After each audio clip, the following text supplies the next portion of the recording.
தேர்தல் என்றால் தமிழகத்தில் திருவிழா. சாமானியர்கள் முதல் மேல்தட்டு மக்கள் வரை அனைவரும் பங்கேற்கும் மாபெரும் ஜனநாயக நிகழ்வு. நடப்பு சட்டப்பேரவையின் பதவிக்காலம் முடிந்து புதிய சட்டப்பேரவையை தேர்வு செய்யும் காலம் மிக அருகே வந்துவிட்டது.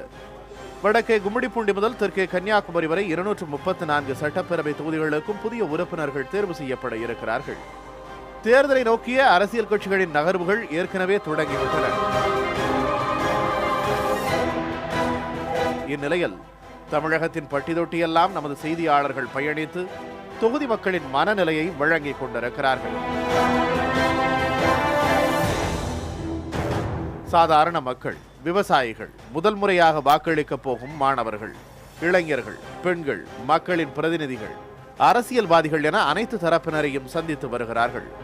தொகுதியின் எம்எல்ஏவை சாமானியர்கள் சந்தித்து கேள்வி கேட்கும் காட்சிகளை நமக்கு தந்து கொண்டிருக்கிறார்கள். வாக்குறுதிகளையும் செயல்பாடுகளையும் சீர்தூக்கி பார்த்து வாக்காளர்கள் தெரிவிக்கும் கருத்துக்களையும் பதிவு செய்து வருகிறார்கள். கும்மிடிப்பூண்டி முதல் குமரி வரை ஒவ்வொரு தொகுதியிலும் வாக்களிக்க போகும் மக்களின் மனநிலையை நமது செய்தியாளர்கள் எதிரொலித்து வருகிறார்கள். அந்த வகையில் இன்று நம்முடன் இணையப் போகிறவர் சென்னையில் உள்ள திருவிக நகர் தொகுதியில் ஆய்வு மேற்கொண்டு வரும் செய்தியாளர் கவிக்குயில். வடசென்னை பகுதியில் அமைந்துள்ள திருவிக நகர் தொகுதியின் சிறப்புகளை இப்போது பார்க்கலாம்.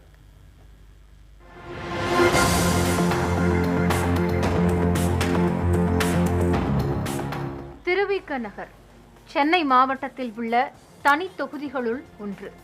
தொகுதி மறுசீரமைப்பு நடவடிக்கையின் போது புதியதாக உருவாக்கப்பட்டது இது.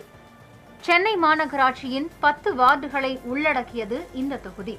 வட சென்னையில் அமைந்துள்ள இந்த தொகுதி பெரும்பாலும் அடித்தட்டு மக்கள் வாழும் பகுதிகளை கொண்டுள்ளது. சென்னையின் 2வது பழமையான ரயில் நிலையம், 100 ஆண்டுகள் பழமையான ஆடுதொட்டி போன்றவை இத்தொகுதியின் அடையாளங்களாக உள்ளன.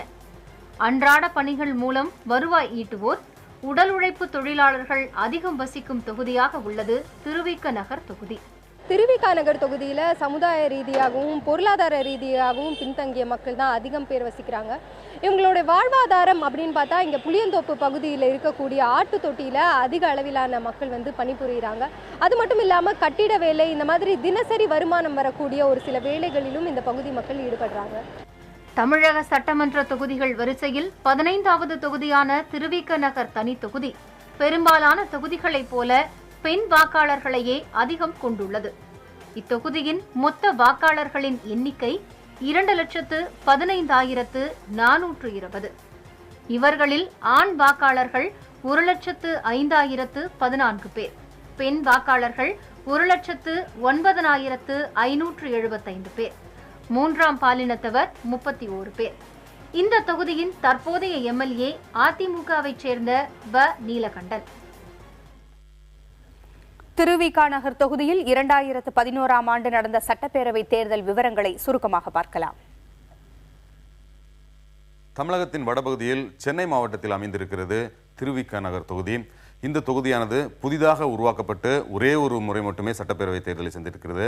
2011ஆம் ஆண்டு நடந்த அந்த சட்டப்பேரவை தேர்தலை பொறுத்தவரை மொத்த வாக்காளர்களுடைய எண்ணிக்கையானது 1,81,243 என்ற அளவில் இருந்தது. இந்த சட்டப்பேரவை தேர்தலை பொறுத்தவரை மொத்த வாக்குப்பதிவானது 68.4% என்ற அளவில் இருந்தது. இந்த தேர்தலில் போட்டியிட்ட மொத்த வேட்பாளர்களுடைய எண்ணிக்கை 14. தேர்தல் முடிவுகள் அறிவிக்கப்பட்டன.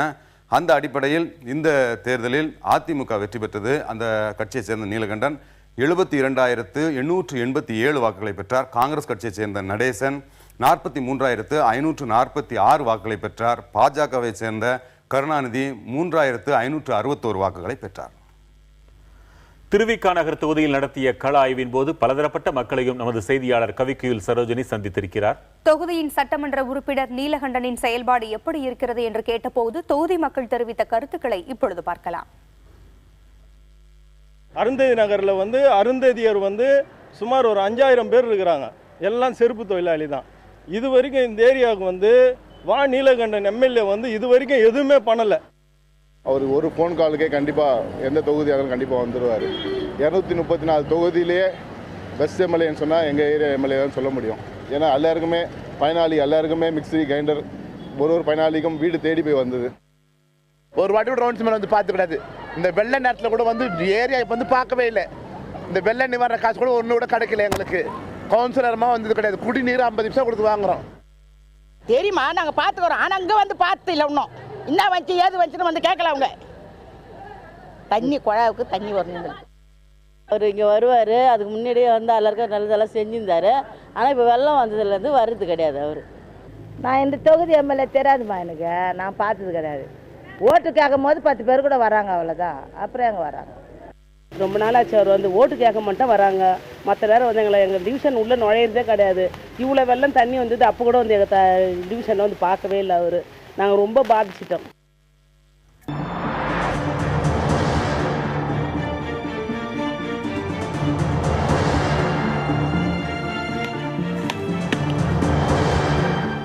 நியாய விலைக்கடை, பாதுகாப்பான குடிநீர், வேலைவாய்ப்பு, தரமான சாலைகள் என சென்னையின் பெரும்பாலான பகுதிகளில் கேட்க முடிகிற அனைத்து கோரிக்கைகளும் திருவிக நகர் தொகுதி மக்களுக்கும் உண்டு.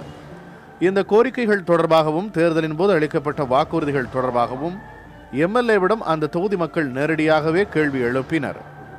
மக்களை தொடர்புடைய இடத்துக்கே அழைத்துச் சென்ற எம்எல்ஏ தனது விளக்கத்தையும் அளித்தார்.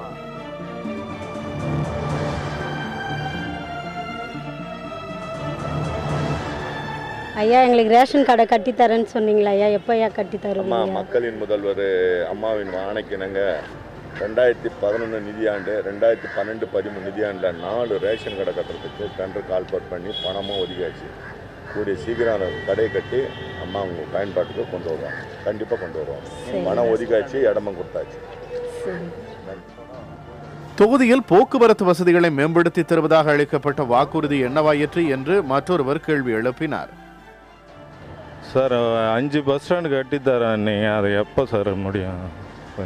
அம்மாவின் ஆணைக்கிணங்க 2014-15 நிதியாண்டுக்கு ஒரு பஸ் ஸ்டாண்டுக்கு 12 லட்சம் வரைக்கும் 5 பஸ் ஸ்டாண்டுக்கு நிதி ஒதுக்கியாச்சு. டெண்டரும் கால்பர் பண்ணியாச்சு. கூடிய சீக்கிரம் அந்த பஸ் ஸ்டாண்ட் அமைக்கும் பணி கூடிய சீக்கிரம் மனங்களுடைய பயன்பாட்டுக்கு கூடிய சீக்கிரம் பிப்ரவரி எண்டுக்குள்ளே பயன்பாட்டுக்கு வந்துடும். நூற்றுக்கணக்கானோருக்கு வேலைவாய்ப்பு வழங்கும் ஆட்டுத்தொட்டி தொடர்பான கோரிக்கையையும் மக்கள் முன்வைத்தார்கள். அண்ணா, இந்த மாதிரி ஆடு தொட்டிக்காக நீங்கள் பாடுபட்டுனுக்கிறீங்க. இந்த ஆடு தொட்டி எப்போனா நவீனபுரமே ஆக்கி கொடுக்க போகிறீங்க. இப்போ மக்கள் முதல்வர் அம்மாவின் ஆணைப்படி இப்போ டெண்டர் கால்பர் பண்ணிக்கிறாங்க. டெண்டர் கால்பர் பண்ணி ஒன்றும் பணம் ஒதுக்கிட்டு அது கூடிய சீக்கிரம் வந்து அது புதிய நவீனமாக அம்மாவின் ஆணைப்படி புதிய நவீனமாக அதிநவீனமாக சீக்கிரம் கட்டி கொடுக்கறதுக்கு அம்மாவை ஆணையிட்டுக்கிறாங்க. அதுக்கு சீக்கிரம் உங்கள் பயன்பாட்டுக்கு கூடிய சீக்கிரம் அது நிறைவேற்றி. இவை தவிர தாம் செய்திருக்கும் மேம்பாட்டு பணிகள் குறித்தும் நமது செய்தியாளருக்கு எம்எல்ஏ நீலகண்டன் விளக்கம் அளித்தார்.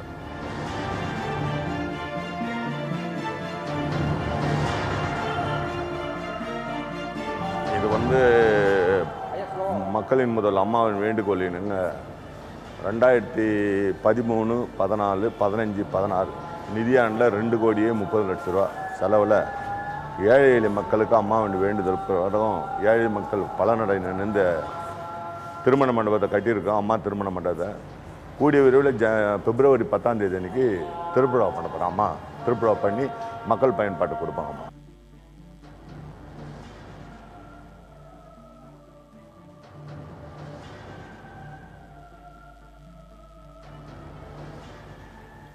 திருவிக நகர் தொகுதி மக்கள் மத்தியில் அரசியல் குறித்த விழிப்புணர்வு எப்படி இருக்கிறது பார்க்கலாம்.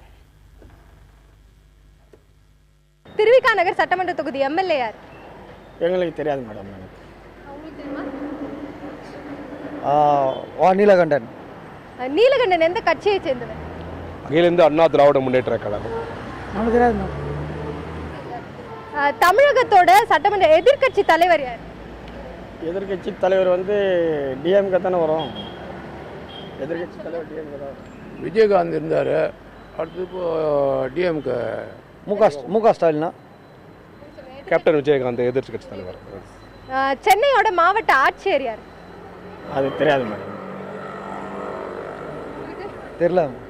தெரியாது மேடம். உங்களுக்கு தெரியுமா? தெரியாது.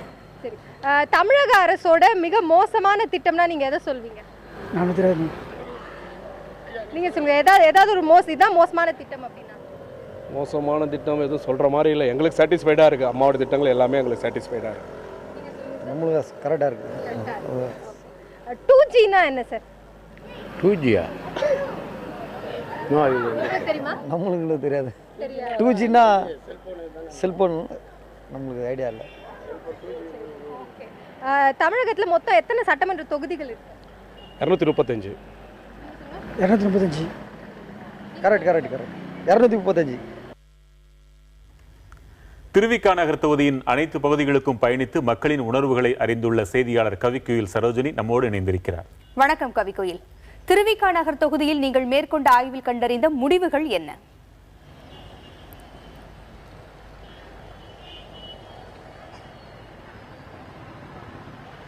பூங்கொழி, திருவிக நகர் சட்டமன்ற தொகுதி என்பது தொகுதி சீரமைப்பில் புதியதாக உருவாக்கப்பட்டது ஒரு தொகுதி. இந்த தொகுதிக்கு உட்பட்ட பகுதிகள், அதாவது புளியந்தோப்பு, வியாசர்பாடி, பெரம்பூர், இந்த மாதிரியான பகுதிகளில் எல்லாம் அடிப்படை பிரச்சனைகள், அடிப்படை வசதிகள் இல்லாததே ஒரு மிகப்பெரிய பிரச்சனையாக இருக்கின்றது. குறிப்பாக வடசென்னை பகுதிகளில் எல்லாமே இந்த மாதிரியான அடிப்படை பிரச்சனைகள் இருக்கிறது சகஜம்தான். ஆனால் இந்த திருவிக நகர் சட்டமன்ற தொகுதியை பொறுத்த வரைக்கும் இங்கே குடிநீர் பிரச்சனைங்கிறது ஒரு மிக முக்கியமான தொடர்கதையாக இருக்கக்கூடிய ஒரு பிரச்சனையாக இருக்கின்றது. இந்த பகுதிகளில் இருக்கக்கூடிய, அதாவது வியாசர்பாடி, புளியந்தோப்பு, பெரம்பூர், இந்த பகுதிகள் எல்லாவற்றிலுமே கழிவுநீர் குழாய்களும் குடிநீர் குழாய்களும் முறையாக பராமரிக்கப்படாமல் ஆங்காங்கே கசிவுகள் எல்லாம் ஏற்பட்டு தொடர்ந்து இந்த மக்களுக்கு குழாய்களின் மூலம் தண்ணீர் வருவது என்பதே ஒரு நடக்காத ஒரு காரியமாகத்தான் இருக்கின்றது. குறிப்பாக சொல்ல வேண்டும் என்றால் அருந்ததி நகர் என்ற பகுதியில் 3000க்கும் மேற்பட்ட மக்கள் வசிக்கக்கூடிய பகுதி அது. அந்த பகுதியில் கடந்த 5 ஆண்டுகள் மேலாக குடிநீர் என்பது அவர்களுக்கு வராமலே இருக்கின்றது. அதனால் இந்த பகுதியில் எல்லாவற்றிலுமே தண்ணீர் லாரிகள் மூலமாக இவர்களுக்கு குடிநீர் விநியோகம் செய்யப்பட்டாலும் கூட அந்த குடிநீரிலும் அதிக அளவிலான குளோரின் கலப்பு இருப்பதாக, அதையும் உட்கொள்ள முடியாத ஒரு நிலையும் இந்த பகுதி மக்களுக்கு இருக்கின்றது. எனவே இந்த விஷயத்தில் கடந்த ஒரு 5 ஆண்டுகளாகவே இந்த பகுதியினுடைய சட்டமன்ற உறுப்பினர் எந்தவித நடவடிக்கையும் எடுக்கவில்லை அப்படிங்கிறது ஒரு மிகப்பெரிய குற்றச்சாட்டாக இருக்கின்றது. ஆனால் அதனை தாண்டி இந்த பகுதிகள், அதாவது வடசென்னை பகுதி அப்படின்னாலே சாலைகள் எல்லாம் மிகவும் மோசமாக இருக்கும். ஆனா இந்த தொகுதியை பொறுத்த வரைக்கும் சாலைகள் எல்லாமே செப்பனிடப்பட்டு நல்ல நிலையில் தான் இருக்கின்றது. அது மட்டுமின்றி மழை வெள்ளம் வந்த சமயத்தில் கூட ஓரிரு நாட்களிலேயே இந்த பகுதியில் இருக்கக்கூடிய வெள்ளம் வடிகிற அளவிற்கு வசதிகள் செய்யப்பட்டு இருக்கின்றது. இந்த பகுதியின் சட்டமன்ற உறுப்பினரும் இங்கே நேரடியாக இந்த பகுதியை எல்லாம் இந்த தண்ணீரை அப்புறப்படுத்துவதற்கான நடவடிக்கைகளிலும் ஈடுபட்டிருக்கின்றார். இதனை தாண்டி இந்த தொகுதிக்கு உட்பட்ட பெரம்பூர் பகுதியில் அந்த பெரம்பூர் பேருந்து நிலையம் என்பது பல்லாயிரக்கணக்கான மக்கள் பயன்படுத்தக்கூடிய ஒரு பேருந்து நிலையம். அங்கே மக்களுக்கான எந்தவித வசதியும் இல்லாதது ஒரு மிகப்பெரிய குறையாக இந்த மக்களுக்கு இருக்கின்றது.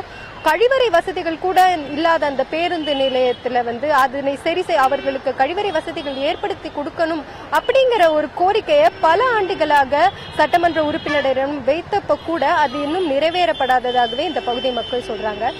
இது எல்லாத்தையும் தாண்டி சட்டமன்ற தொகுதி உறுப்பினர் நீலகண்டன் இந்த பகுதியில் தேர்தலில் போட்டியிட வந்தபோது இவர்களுக்கான அனைத்து தேவைகளையும் பூர்த்தி செய்து விடுவதாகவே வாக்குறுதி அளித்திருக்கின்றார். ஆனால் நாம அவரிடம் தனிப்பட்ட முறையில் இது குறித்து பேசுறப்போ எல்லா திட்டங்களுக்குமே நிதி ஒதுக்கப்பட்டாலும் கூட செயல் வடிவத்தில் அதனை ஏன் காட்டவில்லை அப்படிங்கிற ஒரு கேள்வியை நாம் முன்வைத்தப்போ இங்க இருக்கக்கூடிய மாமன்ற உறுப்பினர்கள், அதாவது இங்க 10 வார்டுகள் இருந்தாலும் பெரும்பான்மையான வார்டுகள்ல அதிமுக உறுப்பினர்கள் இருந்தாலும் கூட அவர்களின் ஒரு ஒத்துழைப்பு இல்லாததாலேயே இந்த திட்டங்களை எல்லாம் நடைமுறைப்படுத்தப்படவில்லை என்ற ஒரு விஷயத்தை அவர் கூறியிருக்கின்றார். எனவே சட்டமன்ற உறுப்பினரும் மாமன்ற உறுப்பினர்களும் இணைந்து செயல்பட்டு இந்த பிரச்சனைகள், இந்த கோரிக்கைகள் எல்லாம் தீர்க்காதது மக்களுடைய ஒரு